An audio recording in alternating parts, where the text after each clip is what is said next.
Hello guys, జాంకాయలు చూసారా ఎంత పెద్దగా ఉన్నాయో? ఇవి ఇంకా పెద్దగా అవుతాయండి, ఇంకా పచ్చిగానే ఉన్నాయి. నేనైతే మమ్మీ వాళ్ళ ఇంటికి వచ్చాను. సో 7th మంత్ అనమాట నాకు ఇప్పుడు నిద్ర చేయడానికి. యాక్చువల్గా అయితే 5th మంత్లో వచ్చిండాలి. అప్పుడు పండగ నెల అని చెప్పేసి రాకూడదన్నారు. అందుకే ప్రెగ్నెంట్ అయిన తర్వాత ఫస్ట్ టైం 7th మంత్లో వచ్చానమాట మమ్మీ వాళ్ళ ఇంటికి. మా మమ్మీ తన బుల్లి గార్డెన్లో కొన్ని వెజిటబుల్స్ అయితే వేసుకోంది, చూసేద్దాం రండి. సో ఇవి టమాటాలు అందరికీ తెలిసినవే, కాకపోతే నాటు టమాటాలు అండి. చాలా పుల్లగా ఉంటాయి, గింజలు కూడా చాలా చిన్నగా చాలా ఎక్కువ ఉంటాయి. సో పచ్చిగా ఉన్నప్పుడు పప్పు వేసి చేసుకుంటే చాలా టేస్టీగా ఉంటుంది కర్రీ. ఇంకా వంగ చెట్లు, మిరప చెట్లు ఇట్లా ఇంకొన్ని వేసుకుంటుంది అనమాట మమ్మీకి డాడీకి సరిపోయేలాగా వెజిటబుల్స్. బయట కొనుక్కోవడం కంటే మనం పండించుకున్నవి తింటే హెల్దీ అండ్ టేస్టీ కూడా కదా.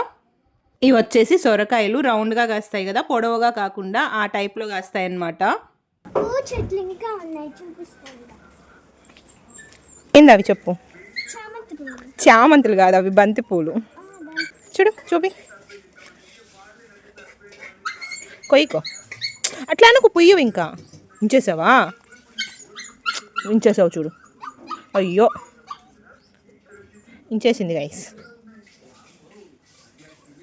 చామంతుల సీజన్ అయిపోయింది కాబట్టి ఎండిపోయాయి. ఇవే నెక్స్ట్ ఇయర్ మళ్ళీ అలాగే వచ్చేస్తాయి, మనం ఏం చెయ్యక్కర్లేదు. ఇంకా కనకాంబరాలు, అలాగే మల్లె చెట్టు ఉందన్నమాట, గుండు మల్లెలు చాలా బాగా పూస్తాయి. సో మనం ఇలా ముందు ఎండబెట్టేస్తామన్నమాట ఆకు దూసేసి. దానివల్ల సీజన్ వచ్చేసరికి చాలా ఎక్కువ పూలు పూస్తాయి. ప్రస్తుతానికి మా మమ్మీ గార్డెన్లో ఉండే చెట్లు అయితే ఇంతేనండి.